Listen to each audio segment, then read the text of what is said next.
تفہیم القرآن سید ابوالعلا مودودی سورہ زمر آیات 21 تا 35۔ اعوذ باللہ من الشیطان الرجیم بسم اللہ الرحمن الرحیم۔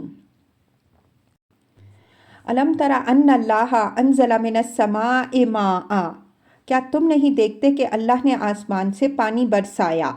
فسلکہ ینابیع فی الارض، پھر اس کو سوتوں اور چشموں اور دریاؤں کی شکل میں زمین کے اندر جاری کیا۔ تفسیر: اصل میں لفظ ینابیع استعمال ہوا ہے جس کا اطلاق ان تینوں چیزوں پر ہوتا ہے۔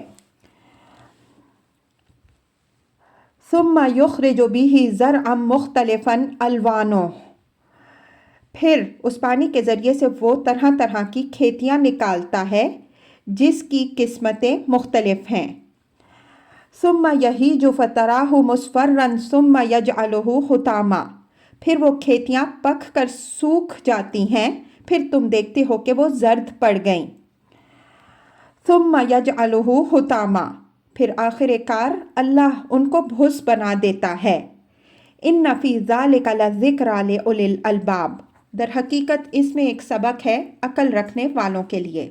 تفسیر: یعنی اس سے ایک صاحب عقل آدمی یہ سبق لیتا ہے کہ یہ دنیا کی زندگی اور اس کی زینتیں سب عارضی ہیں۔ ہر بہار کا انجام خزاں ہے، ہر شباب کا انجام ضعیفی اور موت ہے، ہر عروج آخر کار زوال دیکھنے والا ہے۔ لہٰذا یہ دنیا وہ چیز نہیں ہے جس کے حسن پر فریفتہ ہو کر آدمی خدا اور آخرت کو بھول جائے اور یہاں کی چند روزہ بہار کے مزے لوٹنے کی خاطر وہ حرکتیں کرے جو اس کی عاقبت برباد کر دیں۔ پھر ایک صاحب عقل آدمی ان مناظر سے یہ سبق بھی لیتا ہے کہ اس دنیا کی بہار اور خزاں اللہ کے اختیار میں ہیں۔ اللہ جس کو چاہتا ہے پروان چڑھاتا ہے اور جسے چاہتا ہے خستہ و خراب کر دیتا ہے۔ نہ کسی کی بس میں یہ ہے کہ اللہ جسے پروان چڑھا رہا ہو اس کو وہ پھلنے پھولنے سے روک دے، اور نہ کوئی یہ طاقت رکھتا ہے کہ جسے اللہ غارت کرنا چاہے اسے وہ خاک میں ملنے سے بچا لے۔ افمن شرح اللہ صدرہ للاسلام، اب کیا وہ شخص جس کا سینہ اللہ نے اسلام کے لیے کھول دیا۔ تفسیر: یعنی جس سے اللہ نے یہ توفیق بخشی کہ ان حقائق سے سبق لے اور اسلام کے حق ہونے پر مطمئن ہو جائے۔ کسی بات پر آدمی کا شرح صدر ہو جانا یا سینہ کھل جانا دراصل اس کیفیت کا نام ہے کہ آدمی کے دل میں اس بات کے متعلق کوئی خلجان یا تذبذب یا شک و شبہ باقی نہ رہے، اور اسے کسی خطرے کا احساس اور کسی نقصان کا اندیشہ بھی اس بات کو قبول کرنے یا اختیار کرنے میں مانع نہ ہو، بلکہ پورے اطمینان کے ساتھ وہ یہ فیصلہ کر لے کہ یہ چیز حق ہے، لہٰذا خواہ کچھ ہو جائے مجھے اسی پر چلنا ہے۔ اس طرح کا فیصلہ کر کے جب آدمی اسلام کی راہ اختیار کر لیتا ہے تو خدا اور رسول کی طرف سے جو حکم بھی اسے ملتا ہے وہ اسے بکراہت نہیں بلکہ برضا و رغبت مانتا ہے۔ کتاب و سنت میں جو عقائد و افکار اور جو اصول و قواعد بھی اس کے سامنے آتے ہیں وہ انہیں اس طرح قبول کرتا ہے کہ گویا یہی اس کے دل کی آواز ہے۔ کسی ناجائز فائدے کو چھوڑنے پر اسے کوئی پچھتاوا لاحق نہیں ہوتا، بلکہ وہ سمجھتا ہے کہ میرے لیے وہ سرے سے کوئی فائدہ تھا ہی نہیں، الٹا ایک نقصان تھا جس سے بفضل خدا میں بچ گیا۔ اسی طرح کوئی نقصان بھی اگر راستے پر قائم رہنے کی صورت میں اسے پہنچے تو وہ اس پر افسوس نہیں کرتا بلکہ ٹھنڈے دل سے اسے برداشت کرتا ہے، اور اللہ کی راہ سے منہ موڑنے کی بنسبت وہ نقصان اسے ہلکا نظر آتا ہے۔ یہی حال اس کا خطرات پیش آنے پر بھی ہوتا ہے۔ وہ سمجھتا ہے کہ میرے لیے کوئی دوسرا راستہ سرے سے ہے ہی نہیں کہ اس خطرے سے بچنے کے لیے ادھر نکل جاؤں۔ اللہ کا سیدھا راستہ ایک ہی ہے جس پر مجھے بہرحال چلنا ہے، خطرہ آتا ہے تو آتا رہے۔ فَهُوَ عَلَى نُورٍ مِّن رَّبِّهِ، اور وہ اپنے رب کی طرف سے ایک روشنی پر چل رہا ہے۔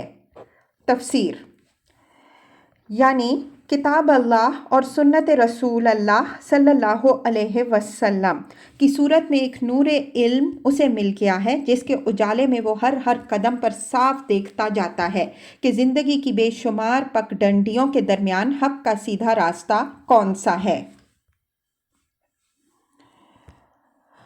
فَوَيْلٌ لِّلْقَاسِيَةِ قُلُوبُهُم مِّن ذِكْرِ اللَّهِ۔ اس شخص کی طرح ہو سکتا ہے جس نے ان باتوں سے کوئی سبق نہ لیا ہو، تو تباہی ہے ان لوگوں کے لیے جن کے دل اللہ کی نصیحت سے اور زیادہ سخت ہو گئے۔ تفسیر۔ شرح صدر کے مقابلے میں انسانی قلب کی دو ہی کیفیتیں ہو سکتی ہیں، ایک ضیق صدر، سینہ تنگ ہو جانا اور دل بھینچ جانے کی کیفیت، جس میں کچھ نہ کچھ گنجائش اس بات کی رہ جاتی ہے کہ حق اس میں نفوذ کر جائے، اور دوسری قساوت قلب، دل کے پتھر ہو جانے کی کیفیت، جس میں حق کے لیے نفوذ یا سرایت کرنے کی کوئی گنجائش نہیں ہوتی۔ اللہ تعالیٰ اس دوسری کیفیت کے متعلق فرماتا ہے کہ جو شخص اس حد تک پہنچ جائے اس کے لیے پھر کامل تباہی ہے۔ اس کا معنی یہ ہے کہ اگر کوئی شخص خواہ دل کی تنگی ہی کے ساتھ صحیح ایک مرتبہ قبول حق کے لیے کسی طرح تیار ہو جائے تو اس کے لیے بچ نکلنے کا کچھ نہ کچھ امکان ہوتا ہے۔ یہ دوسرا مضمون آیت کے فہوا سے خود بخود نکلتا ہے، مگر اللہ تعالیٰ نے اس کی صراحت نہیں فرمائی، کیونکہ آیت کا اصل مقصود ان لوگوں کو متنبہ کرنا تھا جو رسول اللہ صلی اللہ علیہ وسلم کی مخالفت میں ضد اور ہٹ دھرمی پر تلے ہوئے تھے اور فیصلہ کیے بیٹھے تھے کہ آپ صلی اللہ علیہ وسلم کی کوئی بات مان کر نہیں دینی۔ اس پر انہیں خبردار کیا گیا کہ تم تو اپنی اس ہیکڑی کو بڑی قابل فخر چیز سمجھ رہے ہو، مگر فی الحقیقت ایک انسان کی اس سے بڑھ کر کوئی نالائکی اور بد نصیبی نہیں ہو سکتی کہ اللہ کا ذکر اور اس کی طرف سے آئی ہوئی نصیحت سن کر وہ نرم پڑنے کے بجائے اور زیادہ سخت ہو جائے۔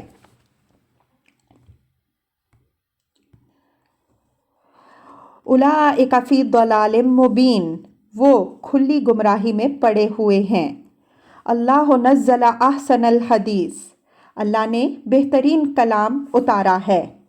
کتابا متشابہا مثانیہ، ایک ایسی کتاب جس کے تمام اجزاء ہم رنگ ہیں اور جس میں بار بار مضامین دہرائے گئے ہیں۔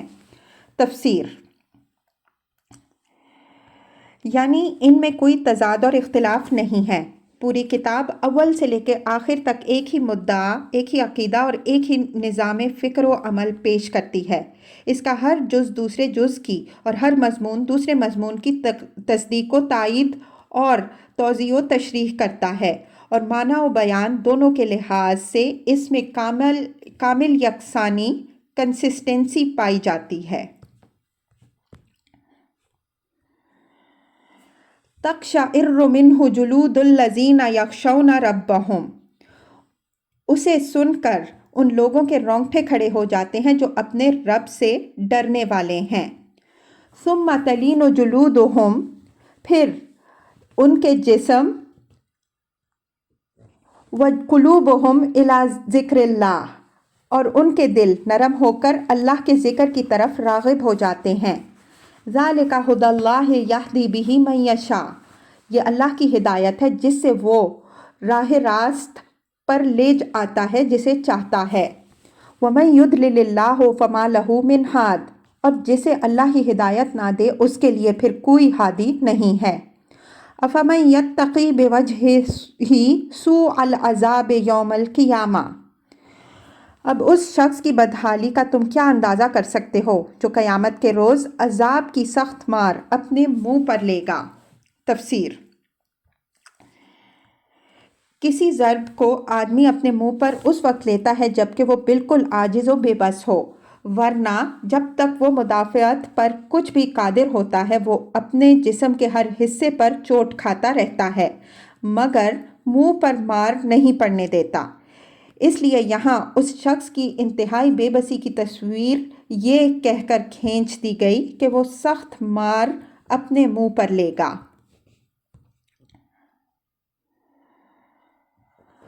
وَقِيلَ لِلظَّالِمِينَ ذُوقُوا مَا كُنتُمْ تَكْسِبُونَ، ایسے ظالموں سے تو کہہ دیا جائے گا کہ اب مزہ چکھو اس کمائی کا جو تم کرتے رہے تھے۔ تفسیر: اثر میں لفظ کسب استعمال ہوا ہے جس سے مراد قرآن مجید کی اصطلاح میں جزا و سزا کا وہ استحقاق ہے جو آدمی اپنے عمل کے نتیجے میں کماتا ہے۔ نیک عمل کرنے والے کی کمائی یہ ہے کہ وہ اللہ کے اجر کا مستحق بنتا ہے، اور گمراہی اور بدراہی اختیار کرنے والے کی کمائی وہ سزا ہے جو اسے آخرت میں ملنے والی ہے۔ کذب الذین من قبلہم فآتاہم العذاب من حیث لا یشعرون۔ ان سے پہلے بھی بہت سے لوگ اسی طرح جھٹلا چکے ہیں، آخر ان پر عذاب ایسے رخ سے آیا جدھر سے ان کا خیال بھی نہ تھا۔ فَأَذَاقَهُمُ اللَّهُ الْخِزْيَ فِي الْحَيَاةِ الدُّنْيَا، پھر اللہ نے ان کو دنیا کی زندگی میں رسوائی کا مزہ چکھایا۔ وَلَعَذَابُ الْآخِرَةِ أَكْبَرُ لَوْ كَانُوا يَعْلَمُونَ، اور آخرت کا عذاب تو اس سے شدید تر ہے، کاش یہ لوگ جانتے۔ وَلَقَدْ ضَرَبْنَا لِلنَّاسِ فِي هَذَا الْقُرْآنِ مِنْ كُلِّ مَثَلٍ لَعَلَّهُمْ يَتَذَكَّرُونَ، ہم نے اس قرآن میں لوگوں کو طرح طرح کی مثالیں دی ہیں کہ یہ ہوش میں آئیں۔ قرآناً عربیّا، ایسا قرآن جو عربی زبان میں ہے۔ تفسیر: یعنی یہ کسی غیر زبان میں نہیں آیا کہ مکہ اور عرب کے لوگ اسے سمجھنے کے لیے کسی مترجم یا شارح کے محتاج ہوں، بلکہ یہ ان کی اپنی زبان میں ہے جسے یہ براہ راست خود سمجھ سکتے ہیں۔ غیر ذی عوج، جس میں کوئی ٹیڑھ نہیں۔ تفسیر: یعنی اس میں اینچ پینچ کی کوئی بات نہیں کہ عام آدمی کے لیے اس کو سمجھنے میں کوئی مشکل پیش آئے، بلکہ صاف صاف سیدھی بات کہہ دی گئی ہے جس سے ہر آدمی جان سکتا ہے کہ یہ کتاب کس چیز کو غلط کہتی ہے اور کیوں، کس چیز کو صحیح کہتی ہے اور کس بنا پر، کیا منوانا چاہتی ہے اور کس چیز کا انکار کرانا چاہتی ہے، کن کاموں کا حکم دیتی ہے اور کن کاموں سے روکتی ہے۔ لعلہم یتقون، تاکہ یہ برے انجام سے بچیں۔ ضرب اللہ مثلا، اللہ ایک مثال دیتا ہے۔ رجلا فیہ شرکاء متشاکسون ورجلا سلما لرجل، ایک شخص تو وہ ہے جس کی ملکیت میں بہت سے کج خلق آقا شریک ہیں جو اسے اپنی اپنی طرف کھینچتے ہیں، اور دوسرا شخص پورا کا پورا ایک ہی آقا کا غلام ہے۔ هل یستویان مثلا، کیا ان دونوں کا حال یکساں ہو سکتا ہے؟ تفسیر: اس مثال میں اللہ تعالیٰ نے شرک اور توحید کے فرق اور انسان کی زندگی پر دونوں کے اثرات کو اس طرح کھول کر بیان فرما دیا ہے کہ اس سے زیادہ مختصر الفاظ میں اتنا بڑا مضمون اتنے مؤثر طریقے سے سمجھا دینا ممکن نہیں ہے۔ یہ بات ہر آدمی تسلیم کرے گا کہ جس شخص کے بہت سے مالک یا آقا ہوں اور ہر ایک اس کو اپنی اپنی طرف کھینچ رہا ہو، اور وہ مالک بھی ایسے بد مزاج ہوں کہ ہر ایک اس سے خدمت لیتے ہوئے دوسرے مالک کے حکم پر دوڑنے کی اسے مہلت نہ دیتا ہو، اور ان کے متضاد احکام میں جس کے حکم کی بھی وہ تعمیل سے قاصر رہ جائے، وہ اسے ڈانٹنے پھٹکارنے ہی پر اکتفا نہ کرتا ہو بلکہ سزا دینے پر تل جاتا ہو، اس کی زندگی نامحالہ سخت دیگ میں ہوگی، اور اس کے برعکس وہ شخص بڑے چین اور آرام میں رہے گا جو بس ایک آقا کا نوکر یا غلام ہو اور کسی دوسرے کی خدمت اور رضا جوئی اسے نہ کرنی پڑے۔ یہ ایسی سیدھی سی بات ہے جسے سمجھنے کے لیے کسی بڑے غور و تأمل کی حاجت نہیں ہے۔ اس کے بعد کسی شخص کے لیے یہ سمجھنا بھی مشکل نہیں رہتا کہ انسان کے لیے جو امن و اطمینان ایک خدا کی بندگی میں ہے، وہ بہت سے خداؤں کی بندگی میں اسے کبھی میسر نہیں آ سکتا۔ اس مقام پر یہ بات بھی اچھی طرح سمجھ لینی چاہیے کہ بہت سے کج خلق اور باہم متنازع آقاؤں کی تمثیل پتھر کے بتوں پر راست نہیں آتی، بلکہ ان جیتے جاگتے آقاؤں پر ہی راست آتی ہے جو عملاً آدمی کو متضاد احکام دیتے ہیں اور فی الواقع اس کو اپنی اپنی طرف کھینچتے رہتے ہیں۔ پتھر کے بت کسے حکم دیا کرتے ہیں اور کب کسی کو کھینچ کر اپنی خدمت کے لیے بلاتے ہیں، یہ کام تو زندہ آقاؤں ہی کے کرنے کے ہیں۔ ایک آقا آدمی کے اپنے نفس میں بیٹھا ہوا ہے جو طرح طرح کی خواہشات اس کے سامنے پیش کرتا ہے اور اسے مجبور کرتا رہتا ہے کہ وہ انہیں پورا کرے۔ دوسرے بے شمار آقا گھر میں، خاندان میں، برادری میں، قوم اور ملک کے معاشرے میں، مذہبی پیشواؤں میں، حکمرانوں اور قانون سازوں میں، کاروبار اور معیشت کے دائروں میں، اور دنیا کے تمدن پر غلبہ رکھنے والی طاقتوں میں ہر طرف موجود ہیں، جن کے متضاد تقاضے اور مختلف مطالبے ہر وقت آدمی کو اپنی اپنی طرف کھینچتے رہتے ہیں، اور ان میں سے جس کا تقاضا پورا کرنے میں بھی وہ کوتاہی کرتا ہے، وہ اپنے دائرہ کار میں اس کو سزا دیے بغیر نہیں چھوڑتا۔ البتہ ہر ایک کی سزا کے ہتھیار الگ الگ ہیں۔ کوئی دل مسوستا ہے، کوئی روٹھ جاتا ہے، کوئی نکو بنا دیتا ہے، کوئی مقاطعہ کرتا ہے، کوئی دیوالیہ نکالتا ہے، کوئی مذہب دار کرتا ہے اور کوئی قانون کی چوٹ لگاتا ہے۔ اس دیگ سے نکلنے کی کوئی صورت انسان کے لیے اس کے سوا نہیں ہے کہ وہ توحید کا مسلک اختیار کر کے صرف ایک خدا کا بندہ بن جائے اور ہر دوسرے کی بندگی کا کلادہ اپنی گردن سے اتار پھینکے۔ توحید کا مسلک اختیار کرنے کی بھی دو شکلیں ہیں جن کے نتائج الگ الگ ہیں۔ ایک شکل یہ ہے کہ ایک فرد اپنی انفرادی حیثیت میں خدائے واحد کا بندہ بن کر رہنے کا فیصلہ کر لے اور گرد و پیش کا ماحول اس معاملے میں اس کا ساتھی نہ ہو۔ اس صورت میں یہ تو ہو سکتا ہے کہ خارجی کشمکش اور دیکھ اس کے لیے پہلے سے بھی زیادہ بڑھ جائے، لیکن اگر اس نے سچے دل سے یہ مسلک اختیار کیا ہو تو اسے داخلی امن و اطمینان لازماً میسر آئے گا۔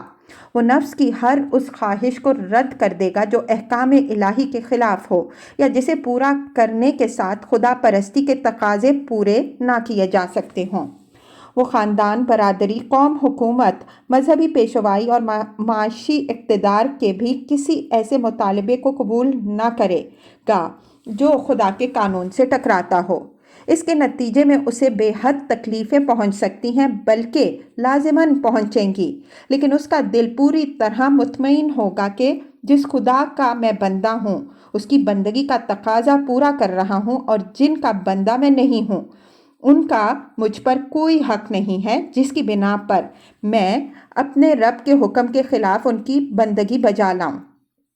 یہ دل کا اطمینان اور روح کا امن و سکون دنیا کی کوئی طاقت اس سے نہیں چھین سکتی، حتیٰ کہ اگر اسے پھانسی پر بھی چڑھنا پڑ جائے تو وہ ٹھنڈے دل سے چڑھ جائے گا اور اس کو ذرا پچھتاوا نہ ہوگا کہ میں نے کیوں نہ جھوٹے خداؤں کے آگے سر جھکا کر اپنی جان بچا لی۔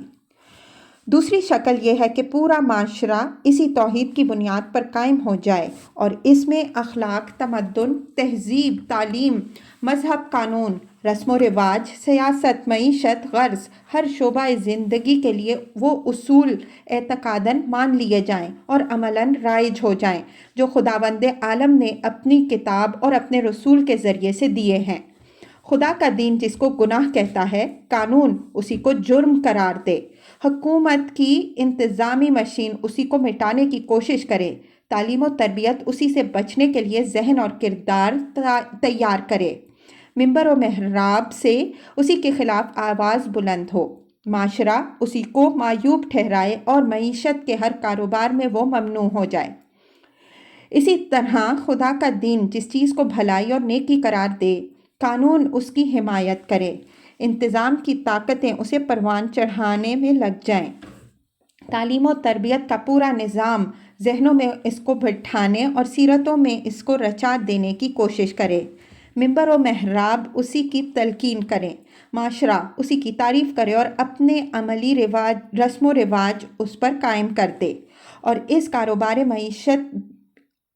کاروبار معیشت بھی اسی کے مطابق چلے۔ یہ وہ صورت ہے جس میں انسان کو کامل داخلی و خارجی اطمینان میسر آ جاتا ہے اور مادی و روحانی ترقی کے تمام دروازے اس کے لیے کھل جاتے ہیں، کیونکہ اس میں بندگی رب اور بندگی غیر کے تقاضوں کا تصادم قریب قریب ختم ہو جاتا ہے۔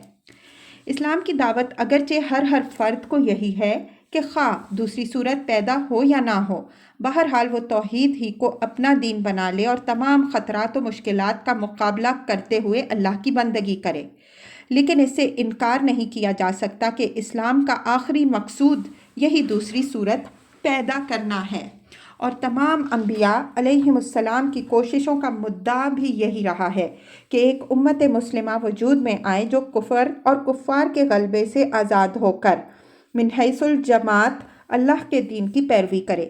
کوئی شخص جب تک قرآن و سنت سے ناواقف اور عقل سے بہرہ مند نہ ہو یہ نہیں کہہ سکتا کہ انبیاء علیہم السلام کی سعی و جہد کا مقصود صرف انفرادی ایمان و اطاعت ہے اور اجتماعی زندگی میں دین حق کو نافذ و قائم کرنا سرے سے ان کا مقصد ہی نہیں رہا ہے۔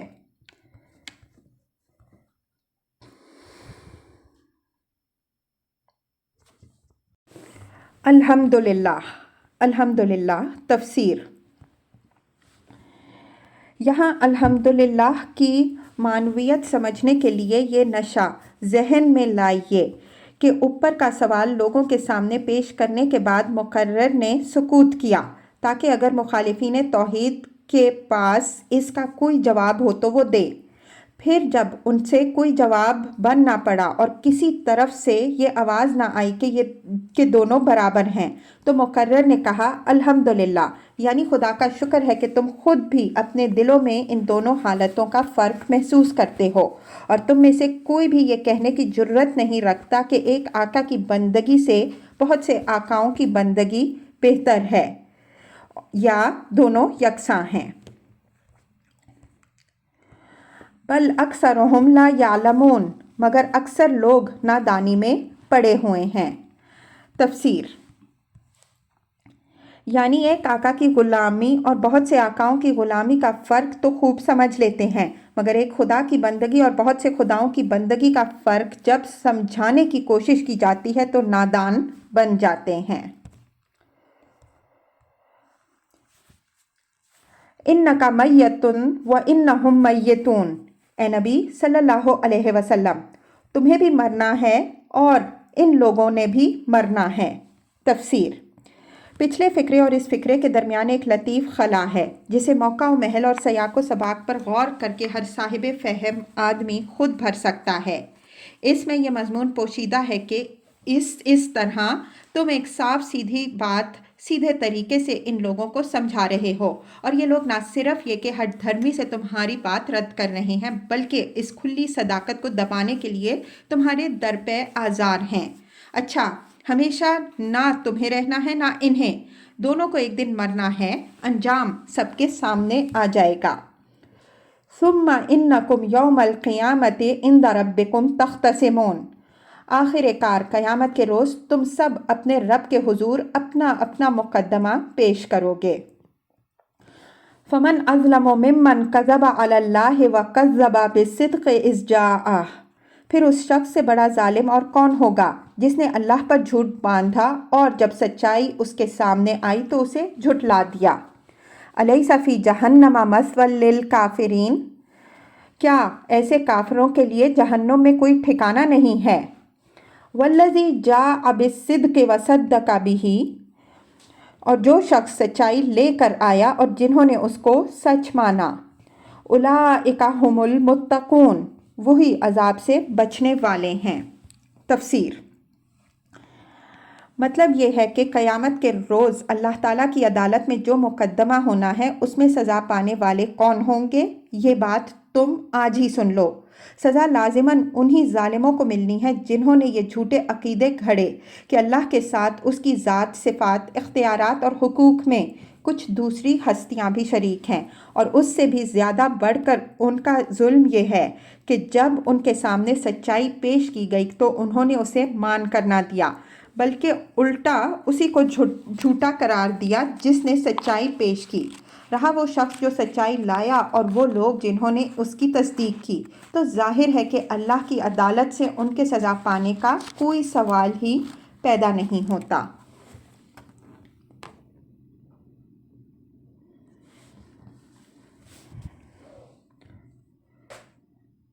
لہم ما یشاءون عند ربہم، انہیں اپنے رب کے ہاں وہ سب کچھ ملے گا جس کی وہ خواہش کریں گے۔ تفسیر۔ یہ بات ملحوظ رہے کہ یہاں فی الجنہ جنت میں نہیں بلکہ عند ربہم ان کے رب کے ہاں کے الفاظ ارشاد ہوئے ہیں، اور ظاہر ہے کہ اپنے رب کے ہاں تو بندہ مرنے کے بعد ہی پہنچ جاتا ہے۔ اس لیے آیت کا منشا یہ معلوم ہوتا ہے کہ جنت میں پہنچ کر نہیں بلکہ مرنے کے وقت سے دخول جنت تک کے زمانے میں بھی مومن صالح کے ساتھ اللہ تعالیٰ کا معاملہ یہی رہے گا۔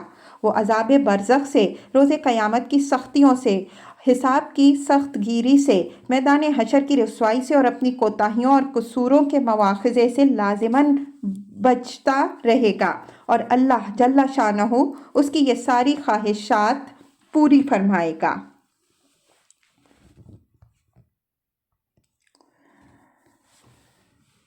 ذالک جزاء المحسنین، یہ ہے نیکی کرنے والوں کی جزا۔ لیکفر اللہ عنہم اسوأ الذی عملوا، تاکہ جو بدترین اعمال انہوں نے کیے انہیں اللہ ان کے حساب سے ساقط کر دے۔ وَيَجْزِيَهُمْ أَجْرَهُمْ بِأَحْسَنِ الَّذِي كَانُوا يَعْمَلُونَ، اور جو بہترین اعمال وہ کرتے رہے ان کے لحاظ سے ان کو اجر عطا فرمائے۔